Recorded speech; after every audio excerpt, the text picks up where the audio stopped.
And hello and welcome to the Debrief. I'm Byron Pitts. Here are today's headlines. Our Matt Gutman is in Ethiopia with the latest on that plane crash that took 157 lives. Then we'll take a closer look at the growing crisis in Venezuela. And 1 year ago, the bombings in Austin, Texas that took 2 lives. We have an ABC News investigation. But first, here are the headlines.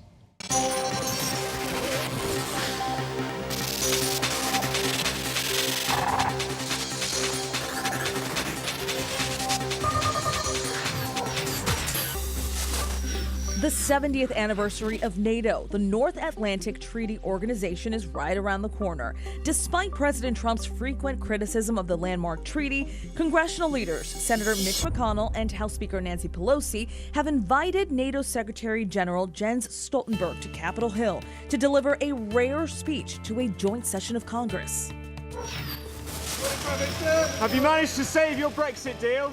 Brexit's up for another vote today on Prime Minister Theresa May's much-maligned plan to leave the European Union.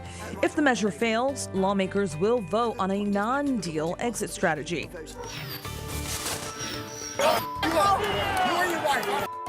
In Utah, Thunderstar Russell Westbrook was caught on camera threatening fans after Westbrook says the fans hurled insults at him. The 5-time NBA All-Star is expressing no regrets. No man and his wife in the stands told me to get down on my knees like he used to. And for me, that's just completely disrespectful. New Mexico could become the first U.S. state to set up government-run marijuana stores and subsidize medical cannabis for the poor. Prospects are uncertain for the bill's approval. New Mexico is one of a number of states considering allowing recreational marijuana sales and consumption. If you're afraid of heights, you won't like this. A new observation deck is opening next year here in New York and will allow you to stand on a glass floor 1,100 feet off the ground. Visitors will be so high up, they'll look down on the Empire State Building. It will be the highest observation deck in the Western Hemisphere.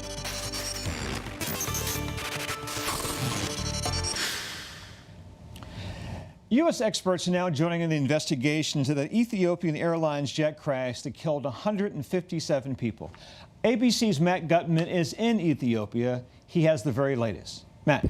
We are at the crash site, and behind me you can see pieces of the engine. The greenish material over here, that's the fuselage of the plane. Pieces of them, many of them appear to have been through a shredder.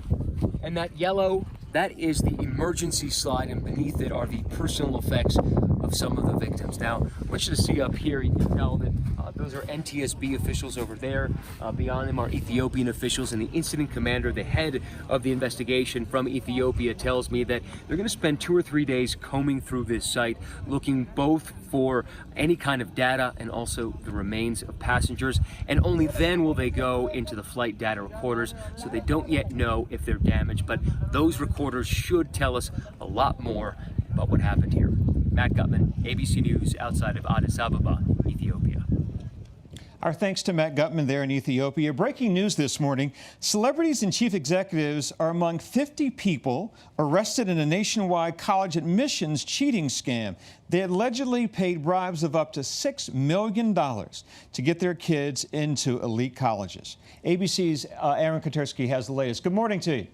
Byron, good morning to you. This is just an incredible scheme that is being prosecuted out of Boston, where court records have just been unsealed, naming dozens of actresses, business leaders, and other parents who allegedly paid bribes of thousands up to millions of dollars to get their kids into Yale or Stanford or Georgetown or other prominent universities. In a way, Byron, this scheme seems to confirm the worst suspicions of those a little bit jaded by the college admissions process who think it's maybe rigged toward those with money. Federal prosecutors say these bribes were paid to a college admissions coach in California who was also under arrest. And then he would in turn pay off a college athletic coach to dummy up a scholarship or to pay off an SAT administrator to fake test scores. Aaron, I know you're just getting access to this information and you're going through it in real time now. Any sense of who some of these people are? Any names that the general public might recognize who've been caught up in this investigation? There are a couple of bold-faced names that stick right out. One is the actress Felicity Huffman and her husband, court records say, but do not name, William H. Macy. Another actress is Lori Loughlin, who was on ABC's Full House. And these actresses were among the parents that were willing to pay a bribe, according to court records, in order to get their kids into college.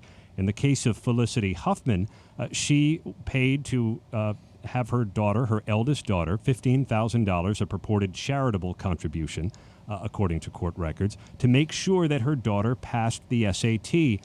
And according to the charging documents, the prosecutors have her recorded on telephone calls talking about this purported charitable scam.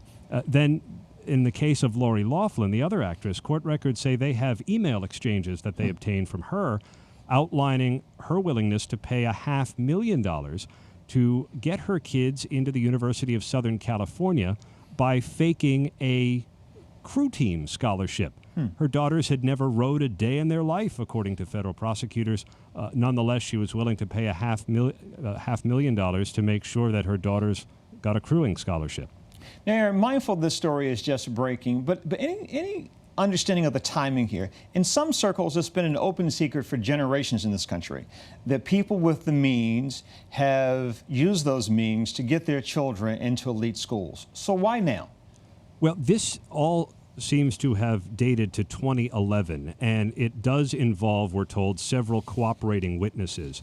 And so some of them undoubtedly had been caught up in this and perhaps were willing to tell investigators what they knew about how this alleged scheme worked.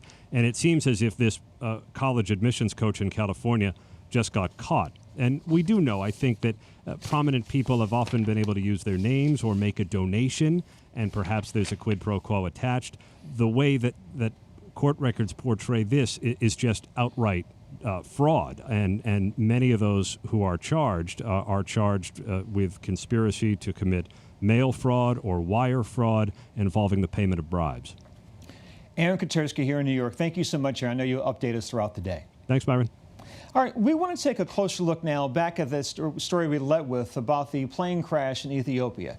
Joining us from Washington, our aviation correspondent, David Curley. Hello, David. Byron, how are you? Good. So a number of countries have now pulled these planes out of rotation. Is there building pressure on the United States yet to do the same? Oh, I think the pressure will come from the public and possibly leaders in the country. In essence, the FAA issued a notification late yesterday saying they are monitoring the situation, but there's no evidence currently to order the grounding of the fleet in the United States, 72 of these MAXs. That gives the airlines that operate them cover to continue operating the planes here. But if the flying public says, hey, I don't want to fly that plane, put me on another 737, another aircraft, there could be, one of these airlines could decide to go ahead and ground it on their own temporarily as we wait for the black boxes to be read out on this crash. And if one goes, there's a good chance that the others would follow. That would be a voluntary basis, but they're under no order to do so. Mm-hmm. It is public perception at this point. You look at who has actually grounded it. It started with China with 96, the vast majority of those that are out there around the world. China's in the middle of a trade war with the United States. I'm not suggesting this was politics, but some people say you shouldn't rule it out either. Indonesia and Ethiopia have grounded theirs. They've each had an accident. Malaysia's had a missing aircraft with the Boeing 777. But there is growing concern. The British have done so as well now. The Singaporeans and the Australians say you can't fly them into our airspace. So there is growing concern about this aircraft because there are similarities between the two crashes. We don't know if they actually were caused by the same thing, but both pilots had trouble early in their flight controlling the aircraft with pitch, what's called the nose going up and down like this. So those are similarities. We don't know if they're caused by the same thing. All this unknown the fact that it's still a mystery is what is causing concern among the flying public, and that's what the airlines may have to address as this continues to roll down the story. David, as you saw, President Trump commented about this, suggesting that as with the technology changes in aviation, I guess in particular with this aircraft, he suggested that pilot error may somehow be responsible for this crash. What's the aviation community, how are they reacting to those comments? Let's look at the facts. Aviation has become one of the safest modes of travel, and one of the reasons is automation that's been added to the cockpits. One of the reasons we're adding automation to cars when we're talking about automation of vehicles, that is to take humans out of it, because the human factor is often the problem with a lot of accidents and crashes. Now, you can talk about complexity, which is what the president may have been trying to talk about. Is it too complex to operate the automation? And there are studies about this, and this is an area of concern. But there is no doubt that automation in aircraft has saved lives and making this a very safe way to travel. David Curley, thank you so much. I know you'll keep us updated on this story. Thank you, Byron. We move now to a closer look at the crisis in Venezuela. Fifth consecutive day of blackouts there. Our international correspondent Ian Pannell joins us from London with the latest. Hello, Ian. Yeah, hi there, Byron. Deteriorating situation, I think, on the ground in Venezuela, primarily for the citizens. I think the key headline that everyone woke up to this morning was that U.S. Secretary of State Mike Pompeo had announced that the remaining U.S. diplomatic staff would be withdrawn from the country. Remember, there had been a drawdown earlier this year. Dependents, in other words, family members, had been asked to leave the country, and that had taken place. We're now hearing that over the coming days, there will be a drawdown, a withdrawal of all remaining U.S. State Department staff in the country. Mike Pompeo is saying this is partly down to this ongoing crisis in the country and this power blackout. We've seen this outage now since Thursday evening. We're now in the sixth day. There's some suggestion that perhaps it's easing in parts of the capital, Caracas. Perhaps the power's coming on, but terrible scenes on the ground there. I mean, we saw images, for example, of people having to go down to this polluted river in the capital, Caracas, to try and gather water because there is no more water coming out the taps. We've seen shocking images of people chasing after a garbage truck, retrieving some of the garbage out the back and literally feeding themselves straight out of it. And of course, the health service there, which has been close to collapse for months, if not years already, many people needing critical operations because of the lack of power are unable to get it. People are literally dying because of this power outage. In the course of your career, you've covered this kind of story around the globe. What's your sense of what we're going to see in the coming days? I mean, it certainly has an air of inevitability about it. The pressure on Nicolas Maduro, one has to start to conclude, is possibly irresistible. The forces are gathered against him, led by the United States. Over 50 countries have now backed the opposition leader, the man who was declared by the National Assembly as interim president, Juan Guaido, as the president. We've seen ambassadors expelled. More importantly, we've seen millions of people leave the country. The trajectory, in other words, only seems to be going in one direction.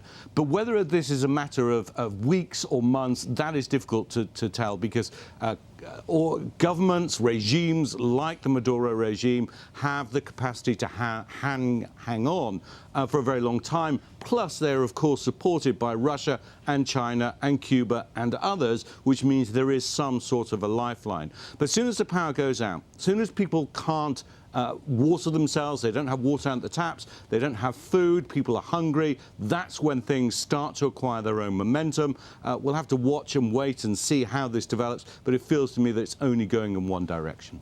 Ian Pannell from London, thank you, my friend.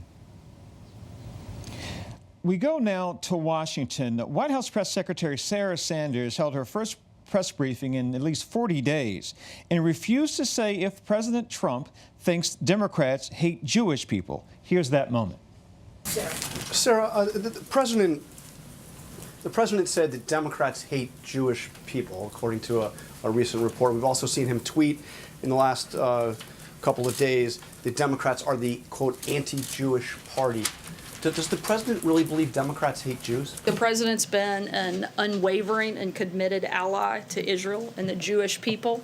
And frankly, the remarks that have been made by a number of Democrats and failed to be called out by Democrat leadership is frankly abhorrent, and it's sad, and it's something that should be called by name. It shouldn't be put in a watered-down resolution. It should be done the way the Republicans did it when Steve King made terrible comments. We called it out by name. We stripped him of his committee memberships, and we'd like to see Democrats follow suit. But I ask, first of all, you mentioned Steve King. The president, correct me if I'm wrong, has not condemned Steve King.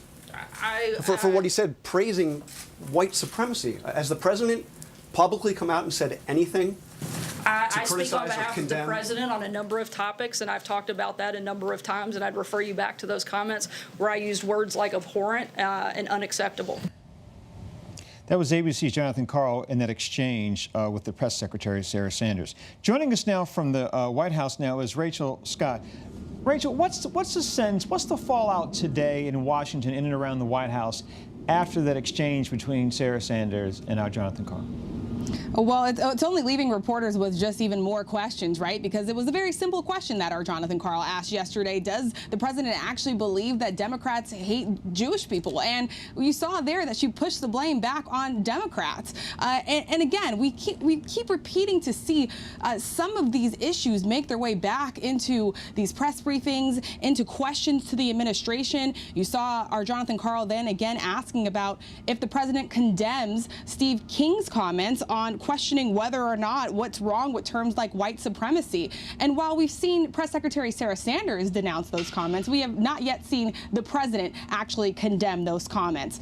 Also coming up yesterday again, the issue of Charlottesville, right? We remember the president saying that when white supremacists marched in Charlottesville that there were fine people on both sides, placing blame on both sides of the aisle. And you know, reporters have continued to ask the president what he actually meant by that. Did he actually believe that there were fine people chanting racial slurs and carrying those derogatory signs? You know, we asked the vice president this when I traveled with him to Europe. Reporters have continued to ask the administration to clarify what the president has meant by that. And again, when I asked the vice president about this in Europe, he said that the president was clear in condemning the Nazis and white supremacists, but it still leaves reporters with a lot of questions when we're not actually seeing him come out and say so. And again, we're seeing the president being criticized today after a recent interview with Breitbart saying that he doesn't want immigrants coming into the country that are going to be on welfare, when we simply know that studies show overall immigrants are less likely to consume welfare resources. Byron. Rachel Scott, thank you so very much, Rachel. We turn now to Syria. And now we have a report from our James Longman on the latest in Syria, where he is at this hour.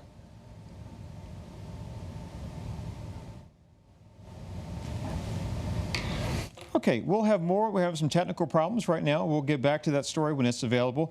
Let's turn now to a case in Texas, Temple, Texas, a murder case involving a manhunt in Texas after a woman was killed after being hit by a rock thrown from a highway overpass. ABC's Marcus Moore is live in Temple, Texas with the story. Marcus. Byron, this is just a sad, sad story that we have been following here in Temple, Texas. I want you to take a look at Interstate 35 behind me. This is a significant artery, a lot of traffic day in and day out of people traversing this part of the state. But it was also the scene of what police are calling a homicide on the highway. Saturday night, 33-year-old Kayla Flores was in the front passenger seat of a car with her boyfriend and her 3 children sitting in the back seat. And police say as they passed under a bridge, someone threw a rock from that bridge onto that car that she was in. The rock went through the windshield and hit her in the head. She sadly passed away from her injuries. And we spoke with her boyfriend just last night, who described a loud noise, sounding like an explosion when that rock went through the windshield. And he also described the eerie silence, that he knew there was something wrong with his girlfriend when she was not talking. He discovered that she was badly injured. He tried to perform CPR, but it was not enough. She passed away at the hospital. There was also a Good Samaritan who he says stopped to help. But there, Byron, are so many questions now about who did this, because right now police have not publicly released any information about a suspect. They also don't say anything about a motive at this point, and they are urging the public, Byron, to come forward with any surveillance video or any information that they may have that could help them track down the suspect, who at this point remains a mystery, Byron. And this is just such an upsetting case for people here in Texas and across the country who've now heard about this. This is a young mother. She was 33 years old, had 3 children who were the love of her life, Byron, and that family is just hoping for a break in this case. Marcus Moore from Temple, Texas. Thank you so much. We move now to a story in Austin, Texas. It was 1 year ago, a series of bombings there. Packages were left, killing 2 people, seriously injuring several others. Tonight, ABC's Nightline has an exclusive look at what happened and how law enforcement was able to find the suspect. ABC's Josh Margolin is here with more. Josh, what can you tell us? I know you guys have spent considerable time investigating this piece, and you'll have that laid out for us now on Nightline. But what can you tell us? Well, Byron, 1 year ago today, what had been 1 package bomb in Austin turned into 3. And with that, federal law enforcement, local law enforcement realized that this was a serial bomber. It would go on to become the most prolific series of bombings ever in modern American history. And it took unprecedented resources and manpower from local and state law enforcement, but also from Washington. People didn't realize, because law enforcement didn't want to advertise it, but there was tremendous fear on the part of the government, police, the FBI, the ATF, and they poured millions of dollars in resources, vehicles, equipment, and hundreds of agents into Austin, Texas to solve this. And what ended up happening from March 2nd, 2018, which was the first bombing, to March 12th, which was the second and third, and then finally to the culmination of this, which was on March 21st along that same Interstate 35 in Texas. It was just an incredible series of events and really just a remarkable investigation. I know your reporting shows the connective tissue through these agencies. Now, historically, there's always been this notion that many law enforcement agencies have a difficult time working together. But in this case, they worked particularly well together and close. How do you explain that? I don't really know how to explain why this one worked for the in terms of cooperation and others don't. We saw the terrible Las Vegas shooting in October of 2017, and we saw that there was a difficult relationship between local and federal law enforcement. But the truth is, what we did find on the ground here is that in Austin, the feds and the locals and the state, all the agencies at every level worked together. And we found out in our reporting that the U.S. attorney had actually begun some sort of coordination process long before these bombings started. But he had started bringing in all of the various agencies to just get to know each other, to start building those relationships and the cooperation. And perhaps it was just that goodwill that had been built up that led to this effective investigation. Because truthfully, it would be hard to see this whole thing being solved as quickly as it was, but for the cooperation among the agencies. And Josh, let's talk transparency for a moment. This is original reporting by you and your team here at ABC News. Take the viewer, help us understand some of the efforts that went into compiling this complicated report. There's a lot that goes into the sausage making of a news program, but what happened here was the bombing series came to a conclusion with the killing of Mark Condit, the bomber who set off the final device alongside the interstate that night, that early morning, March 21st. And after that, there was a lot of work and investigation and work on our part as a news organization to go through and learn what happened and learn about Condit and find out if there were any accomplices, all the kinds of things you do in a story like that. From that point, myself and other members of our team spent a lot of time working with the agencies, the Austin Police, the ATF, the FBI, and our partner television station in Austin, KVUE. And we tried to get these organizations to work with us to tell this story. We saw going in that this was not the average investigation, as you said, in terms of the cooperation, but also we had the most prolific bomber in modern American history. We had Austin, which has become an iconic town, iconic city. It's the 11th largest city in the country. These bombings occurred during South by Southwest last year. We're right now in the middle of South by Southwest, again, the annual Tech and Music Festival. So our goal was to build up the relationships and the trust so that everybody would want to work with us to tell the story of what really happened and pull back the curtain and maybe reveal some of the secrets of how law enforcement does its work. they might not necessarily have otherwise wanted it, but after a course of the months of working this out and learning about this investigation, and then importantly, the federal investigation and the state investigation being closed by prosecutors, the APD, the Austin Police, the FBI, the ATF really graciously brought us in and gave us access not only to their leadership, but to the people who actually were responsible for the critical points in this. And then additionally, you know, Home Depot, which played a critical role, they also helped tell their story. Josh Margolin, thank you so much. You can tune in to Nightline tonight for the full report on the bombings in Austin, Texas. That's our show for today. Thank you for watching The Debrief. Make sure to keep it here on ABC News Live all day. Our political show, The Briefing Room, starts at 3:30 Eastern. Then at 8 p.m., make sure to tune in to World News Prime. And of course, for all your latest news, download the ABC News app. For ABC News Live, I'm Byron Pitts. Thanks for the company. Have a good day.